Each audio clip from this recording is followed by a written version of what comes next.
Hi, welcome to That's Ready Mysterious, the show where every bite-sized mystery is rooted in reality. I'm your host, Kelly with an I, leading you through a maze of short stories that are filled with perplexing true mysteries. From missing people to unsolved crimes to eerie coincidences, each episode invites you to step into the unknown and question the ordinary. These tales aren't from fiction, they're stories history hasn't solved. Whether you seek suspense, love curious facts, or are just drawn to stories that linger in your mind, That's Ready Mysterious is your weekly passport into the truly strange, baffling, and unforgettable. Tune in and let the mysteries begin. Transcripts and references for all episodes can be found at that'sreadymysterious.wordpress.com. No apostrophe and no exclamation point. Today's tale is about Judge Joseph Force Crater. Judge Joseph Force Crater was declared the missingest man in New York. What happened to him? Joseph Force Crater was born on January 5, 1889 to Irish immigrants. Crater grew up in Pennsylvania. He received his law degree from Columbia University in 1916. He disappeared on August 3, 1930. He was 41 years old at the time of his disappearance. He was a white man who stood about 6 feet tall and weighed 185 pounds. He had mixed gray-brown hair, which he parted in the middle and slicked down. He had a medium-dark complexion and was very tanned at the time he disappeared. He had brown eyes and false teeth. He was in good physical and mental health at the time of his disappearance. The tip of his right index finger had recently been crushed, and so it was mutilated. He had a tattoo of the Sigma Chi fraternity symbol on his arm. When he went missing, Judge Crater was wearing a dark brown double-breasted sack coat and trousers, a narrow green-striped vest, and either a Panama or soft brown hat. His hat size was 5 5/8, which was unusually small for his size. He also wore a high size 14 collar made of white linen with a detachable choker. He most likely wore a bow tie as well as tortoiseshell glasses. He wore a partially worn yellow gold Masonic ring as well as a possibly yellow gold square-shaped wristwatch with a yellow strap. He was also known to wear colored shirts. Crater's nicknames were Joe and Good Time Joe. Judge Joseph Force Crater was an associate justice on the New York State Supreme Court. Crater had been appointed to the state bench by the governor of New York, Franklin Delano Roosevelt, on April 8, 1930. Roosevelt had overlooked the candidate that the corrupt Tammany Hall had suggested. Roosevelt choosing Crater was said to make everyone happy by making no one happy. Rumors were that Crater paid off Tammany Hall bosses for his new job. Crater had withdrawn $20,000 close to the time he was appointed as interim justice to the state Supreme Court. That was close to a yearly salary at the time and was considered the standard amount earned for Tammany Hall jobs. Rumors swirled that judgeships in New York were for sale.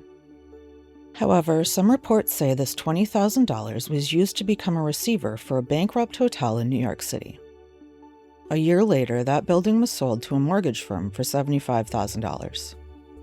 The city bought the hotel 2 months later for $3 million, and then they demolished it to make room for a street widening project. Crater received his appointment as interim justice after the retirement of Justice Joseph Proskauer. Judge Crater was to be in the seat until the general election in November of 1930. He was expected to win that election and remain in the seat for a full 14-year term. In late July of 1930, Judge Crater and his wife were living in Maine during the court's recess. Crater received a phone call in town since there was no phone in the residence. He returned to the residence looking distressed. Crater told his wife that he had to go back to New York City to straighten those fellows out, but promised it was nothing serious. He returned to Maine on August 2nd after supposedly stopping in Atlantic City, New Jersey with one of his mistresses, Sally Lou Ritz. On August 3, 1930, Judge Crater returned home again to New York. He had abruptly told Stella that he needed to return to the city, but that he would be back by her birthday on August 9th. He did not tell Stella why he had to return to the city. Stella said that he was in a good mood and didn't seem nervous about his trip at all. He told his neighbors that he expected to stay for 2 to 3 weeks. On Monday, August 4th, Crater spent most of his day in Chambers with a quick break to visit his doctor, Dr. Raggy, to see what he could do about Crater's mangled finger, which he had crushed in a door during his trip to Atlantic City.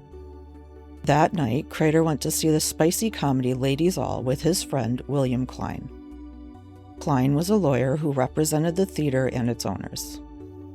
After the show, Crater went to Club Abbey on West 54th Street to get some drinks and watch Elaine Dawn, another of Crater's mistresses, perform. On Tuesday, August 5th, Crater again spent most of his day in Chambers.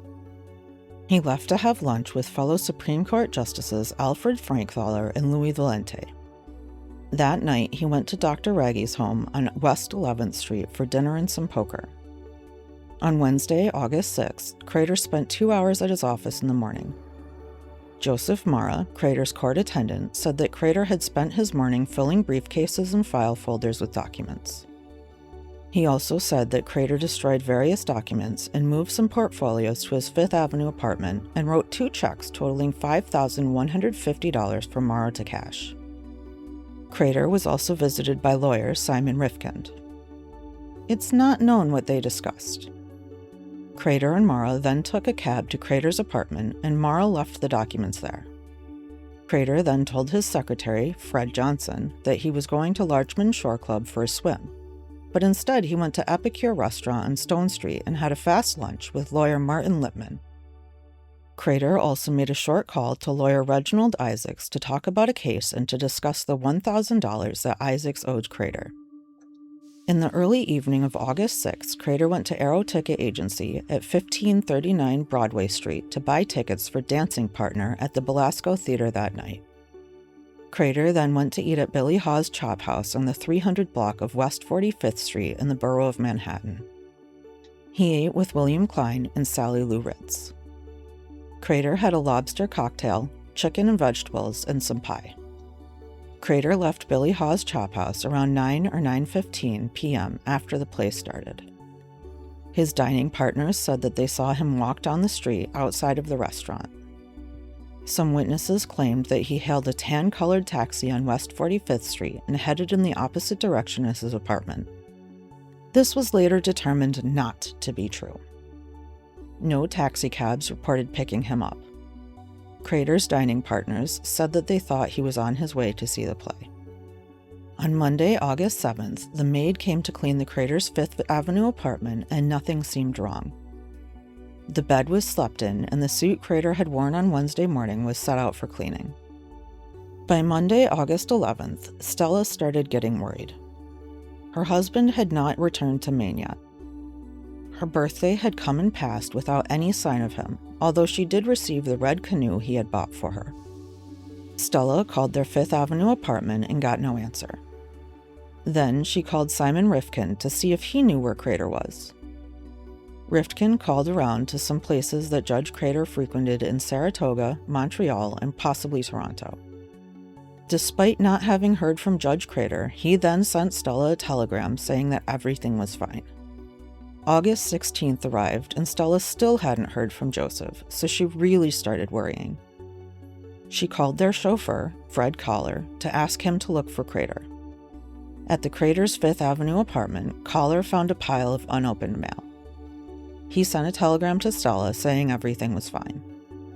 He claimed that he was told by some of Judge Crater's associates not to look too hard for him because a scandal could end Crater's career. Collar talked to the maid, who told him that Crater had asked her to come on August 7th and then gave her a month off because he'd be returning to Maine and wouldn't be home until late August when the new Supreme Court term started. Collar searched for several days before going back to Stella and telling her that he couldn't find Joseph, but that their apartment was in order. At first, authorities thought that Crater would return to New York soon and didn't immediately begin investigating. When Crater didn't show up for the opening of the courts on August 25th, a search was started by Chief Justice Louis Valente. On August 29th, Stella returned to New York from Maine and started calling around to find Joseph. These calls included some to Simon Rifkind, Louis Valente, William Klein, and Mayor James Walker, a Tammany Hall friend of Crater's. Stella went to check the apartment on her own. When she got there, she found that Joseph's clothing wasn't missing, except for the clothing he was wearing when he disappeared. The matching vest to the suit he'd been wearing was still in the closet, along with Joseph's travel bags. Joseph's monogram watch, pen, and card case, which he normally carried, were in the dresser. On September 3, 1930, news of Crater's disappearance broke. Because of this, both Rifkind and Stella filed missing persons reports. This led to a manhunt and an investigation. At the apartment, there was no signs of foul play, but the briefcase that Mara helped Crater with was missing. Police began to wonder if Crater was killed in a robbery gone wrong. They interviewed Klein, who was the last person to see Crater alive. He told police an edited version of what had happened, leaving out Sally Lou Ritz entirely, and said that Crater had hailed a cab. The police then went to the Belasco Theater. Someone had picked up his tickets, but it was not Crater because no one had seen him there. Eventually, the police found out about Sally and went to talk to her. She said that she last saw Crater walking away in the opposite direction from the Belasco. Justice Valenti said that his men had placed Crater at Club Abbey. Club Abbey was a well-known mob hangout owned by Oni Madden. Sally's statements led the police to Crater's other mistresses, who were mostly showgirls. All of them admitted to going on dates with Good Time Joe, but some denied having sexual relationships with him. None of Crater's mistresses had seen him since his disappearance.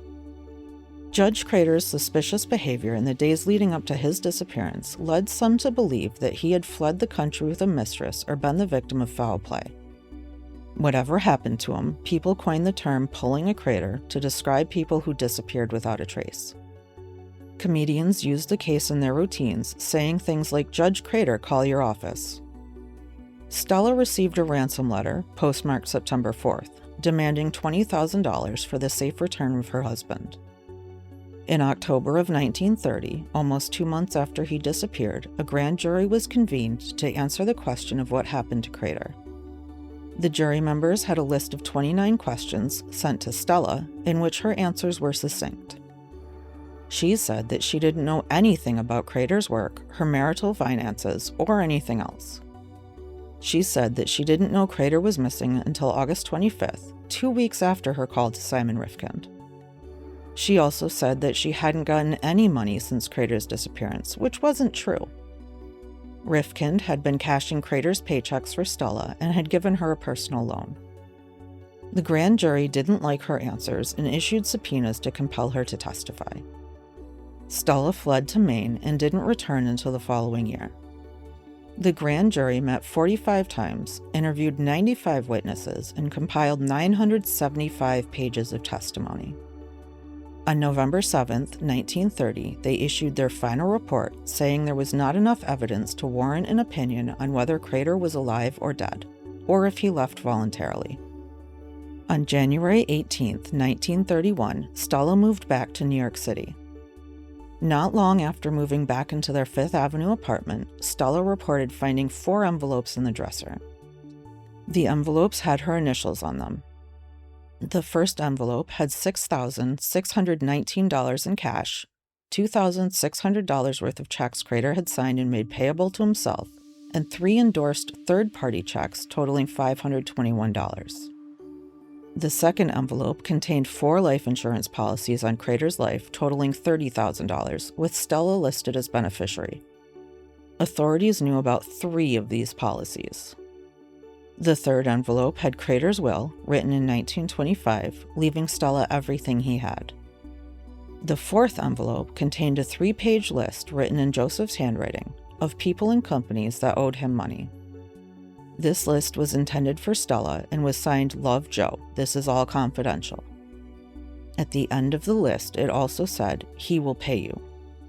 There was a badly written notation that could be read as either "am very weary" or "I'm very sorry." Judging by the due dates on the list, it was written before September 1st, 1930. Stella said that she had seen the envelopes in August but hadn't opened them. That was strange because the apartment was thoroughly searched by Leo Lowenthal on August 30th, by the police on September 4th and 8th, and by D.A. Crane on October 8th, and no one had seen the envelopes. Several days after finding the envelopes, Stella turned them over to the police. Investigators thought that someone had broken into the apartment and left the envelopes behind after the searches ended. Stella said that the drawer in which the envelopes were found was not in plain sight, so they must have been missed. She later said that Joseph had written the list of debts after his disappearance and that someone else put them in the apartment for her to discover. The apartment was under 24-hour surveillance from September 4th, 1930 until Stella moved back in January of 1931. Some people believe that Stella found the envelopes much earlier than she admits. No one could find the documents that Mara said he'd left at the apartment. In 1937, Stella sued several insurance companies. She claimed that Joseph had been killed by organized crime members. The companies won the suits, but Stella maintained her stance. On June 6, 1939, at Stella's request, Judge Joseph Force Crater was declared legally dead. Stella went on to remarry, divorce, then write a book about her life and Crater's disappearance. The Empty Robe, the story of the disappearance of Judge Crater, was published in 1961. Rumors that Crater was murdered or disappeared of his own volition and was living outside the United States continued to swirl. There were many sightings of Judge Crater all over the world, but none have been substantiated. Over the years, there have been about 16,000 tips received about Judge Crater. The case was officially closed in 1979. In 2004, journalist Richard J. Toffel talked about the decades-old rumors that Good Time Joe had died in a brothel and they quietly got rid of his body. In 2005, New York police said that new evidence had come out. A woman, Stella Ferrucci Good, who had died in April of that year, left a handwritten note claiming that her husband, Robert Good, and some other men had murdered Crater and buried his body under part of the Coney Island boardwalk. That area was excavated in the 1950s during the construction of the New York Aquarium, and no bodies were found. Even if Crater's remains were to be found, they couldn't be identified because he had no dental records and no living relatives to compare DNA with. Investigations showed that Crater had been involved in financial dealings, making people wonder if he was corrupt and involved in a scandal. Several weeks after Crater disappeared, so did Sally Lou Ritz. There are a lot of theories regarding what happened to Judge Joseph Force Crater. Some think he suffered from amnesia. Others say he ran away with a lover. Some think he had a heart attack or was murdered by a jealous boyfriend, blackmailer, kidnappers, Tammany Hall, FDR, Stella, or corrupt police. Still others think he committed suicide. There's no evidence to support any theory. What happened to Judge Joseph Force Crater? Was he murdered? Did he run away with a lover? Why were Stella's actions following his disappearance so suspicious? Did she know something? What do you think?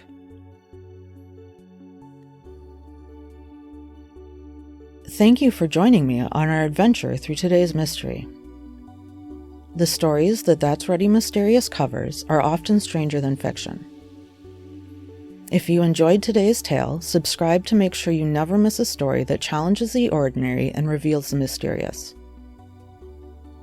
Until next time, keep questioning and remember the world is full of mysteries yet to be explored.